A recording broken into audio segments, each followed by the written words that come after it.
Hi, folks. This is Don Meissner with the North Country Fishing Report. You know, I think so much about, and I think about this a lot. Maybe a lot of you don't, but I think about fly fishing because from the time I was a kid, fly fishing has played a big part of my life. When I was doing rod and reel streamside for 20 plus years, traveling up with the Inuit, up above the tree line in the Arctic, or out west on the fabled streams of Montana, or in our wonderful Adirondack ponds and streams.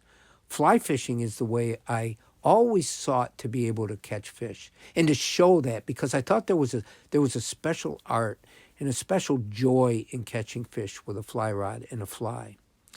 And I want to tell you that I've told you a few times about talking with my friend Tim Damon, who has helped me put together shows in the past on trout fishing and is always willing to share whatever he has with me, and I can pass it on to you.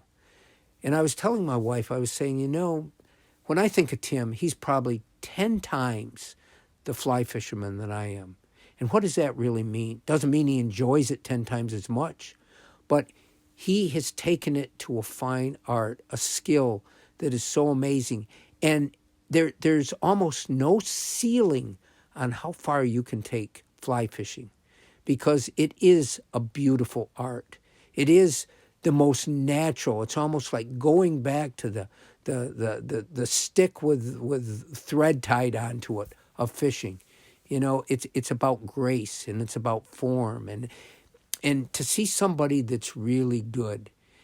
And then it brings me all the way ahead to these bass pros that go out on the St. Lawrence River and are so incredible in catching fish with a drop shot rig.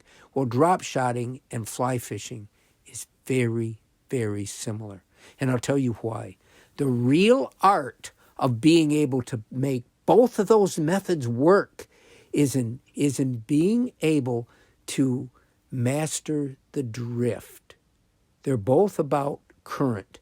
They're both about presenting your offering, whether it be a fly at the end of a fly rod or a drop shot bait at the end of a spinning, or in most cases, spinning rod. It's about having that drift naturally in the current so it fools the fish into thinking they're getting a free meal. And that's not easy. That means you've got to match the speed incredibly with the speed of the water. And to do that with a fly rod, you got to be able to mend the line. You got to be able to make sure there's no drag on that line that changes the drift of that fly, that makes it look a little bit out of kilter. And those fish know then there's something not right and they won't hit it. And it's the same thing with that drop shot bait. You've got to be able to make that have a vertical drop down and not be dragging it, not be moving it faster or slower than the current, but have it just go naturally along. And it will fool almost any bass, whether he's a half a pound or he's one of those 6-pound wonders that have made our area famous. Until next time, folks, this is Don Meissner with the North Country Fishing Report.